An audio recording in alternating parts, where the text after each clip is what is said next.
नमस्कार दोस्तों, स्वागत है आपका कार्यक्रम वास्तु का ज्ञान करे कल्याण में। आज हम जानेंगे मिट्टी की गुणवत्ता और भूखंड के आकार के बारे में, और इन तमाम जानकारियों को हमारे बीच लेकर आ रहे हैं आचार्य नरेंद्र बंसल जी।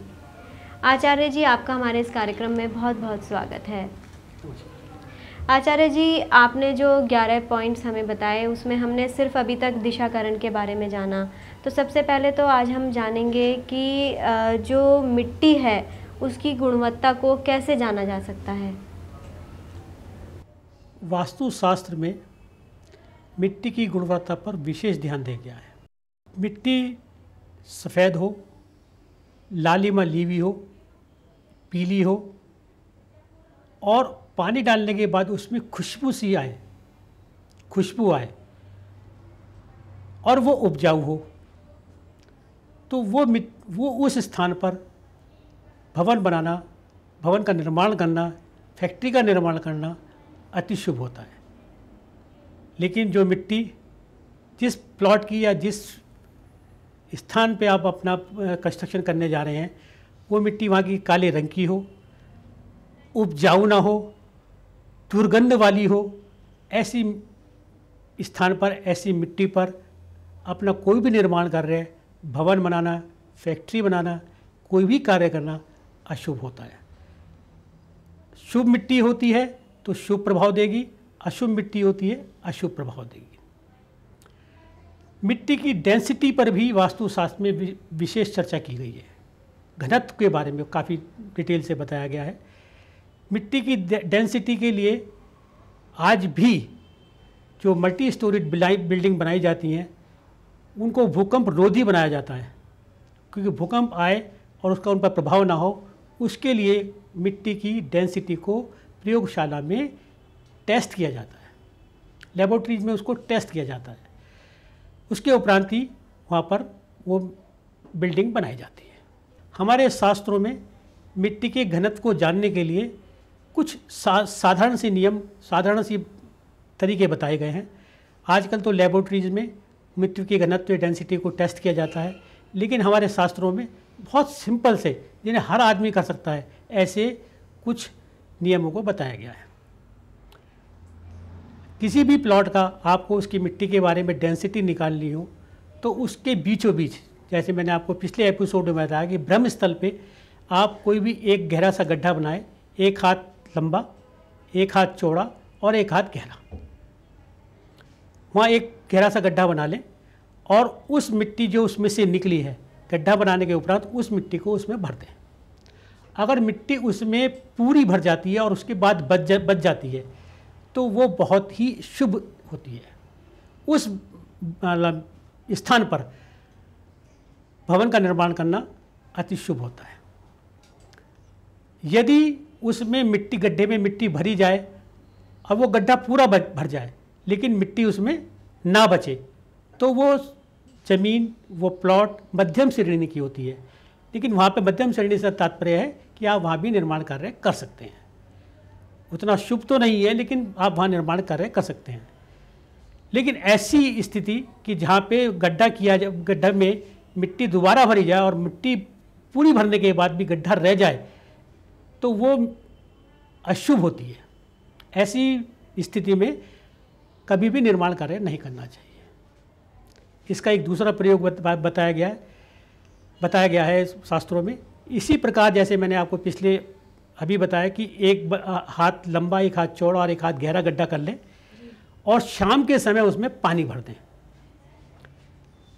और सुबह आके उसको देखें।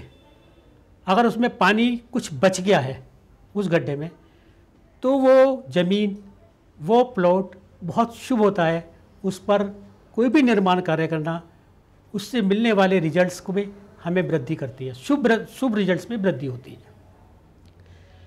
अगर उसमें पानी ना बचे लेकिन मिट्टी गीली हो तो भी निर्माण कार्य किया जा सकता है। डेट इज़ इन मीडियम, मध्यम श्रेणी की आती है। लेकिन ऐसी स्थिति कि जिसमें पानी ना बचे, पूरी मिट्टी सूख जाए, दीवारों में, उसके गड्ढे की दीवारों में दरारें पड़ जाएं, वो अशुभ स्थिति होती है। उस ऐसी भूमि पर, ऐसे प्लॉट में कोई भी निर्माण कार्य नहीं करने चाहिए। क्या मिट्टी के अलावा भूखंड का जो आकार है उससे भी शुभ और अशुभ आंका जा सकता है? देखिए, भूखंड जो हमारे वास्तुशास्त्र में बताए गए हैं उसमें कुछ अशुभ होते हैं, कुछ शुभ होते हैं। सबसे पहले मैंने शुभ के बारे में चर्चा करूंगा कि कौन से सबसे ज़्यादा शुभ होते हैं, जिनमें हमें अपना मकान, अपने व्यवसाय के स्थान या फैक्ट्री या कोई भी व्यवसाय का स्थान हम वहाँ बना सकते हैं। दी बेस्ट होता है वर्गाकार, जिसकी चारों भुजाएं समान हो और 90 डिग्री के कोण पर हो, 90 डिग्री के कोण पर हो और वर्गाकार हो। वर्गाकार में ही वास्तु पुरुष के सभी अंग बराबर सामान्य रूप से समाते हैं, ओवरऑल प्रॉस्पेरिटी देता है। दी बेस्ट होता है ऐसे ऐसे प्लॉट में मकान बनाना, ऐसी में अपना कोई भी फैक्ट्री बनाना, अपने व्यवसाय का स्थल बनाना, ये सबसे बेस्ट होता है।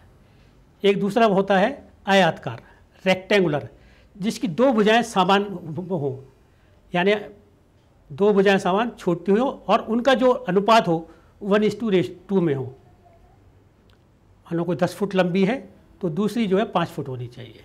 ऐसे में भी निर्माण कार्य करना शुभ बताया गया है वास्तुशास्त्र में।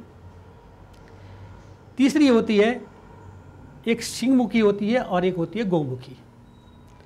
गौमुखी वो प्लॉट होता है जो आगे से जो छोटा होता है और पीछे से चौड़ा होता है, जैसे गाय का मुंह होता है। गाय का मुंह छोटा होता है आगे से, पीछे से बड़ा होती है गाय। तो ऐसे प्लॉट में आप अपना रहने का मकान बना सकते हैं, रेजिडेंशियल के लिए आप यूज़ कर सकते हैं। लेकिन जो सिंहमुखी प्लॉट होता है उसमें आगे का हिस्सा चौड़ा होता है और जैसे सिंह का मुंह होता है और पीछे से नेड़ा होता है। ऐसे प्लॉट में कोई भी निर्माण आप काम करें तो वो रेजिडेंशियल यूज़ में ना करें, उसके लिए व्यापार के लिए वो सबसे अच्छा होता है। For the business purpose you may use सिंहमुखी, गौमुखी you may use in residential purpose. एक और आता है इसमें षष्ठ कोणीय। षष्ठ कोणीय को भी वास्तुशास्त्र में रहने और व्यवसाय करने के लिए प्रयोग में ला सकते हैं। ये केवल 5 ही प्रकार के ये प्लॉट्स हैं जिनमें हम अपने व्यापार या अपने रहन सहन के लिए अपना निर्माण कार्य कर सकते हैं। और जो गोलाकार होते हैं? हाँ, गोलाकार एक होता है, गोलाकार जिसमें प्लॉट होता है। ऐसे प्लॉट में निर्माण कार्य किया जा सकता है। गोलाकार में भी आप निर्माण कार्य कर सकते हैं, रहने का भी बना सकते हैं, अपने व्यापार का भी बना सकते हैं, लेकिन उसमें जो कंस्ट्रक्शन होनी चाहिए वो गोलाकार ही होना चाहिए। गोलाकार में आप ये देखिए कि हमारा जो पार्लियामेंट हाउस है वो गोलाकार में है, हमारी कुतुब मीनार हमारी गोलाकार में बनी हुई है, हमारे कुछ बौद्ध स्तूप जो है वो गोलाकार है, कुछ धार्मिक प्लेसेस ऐसे हैं जो गोलाकार बने हुए हैं। गोलाकार का प्रयोग ज़्यादातर इन्हीं धार्मिक कार्यों के लिए ज़्यादा करना शुभ रहता है।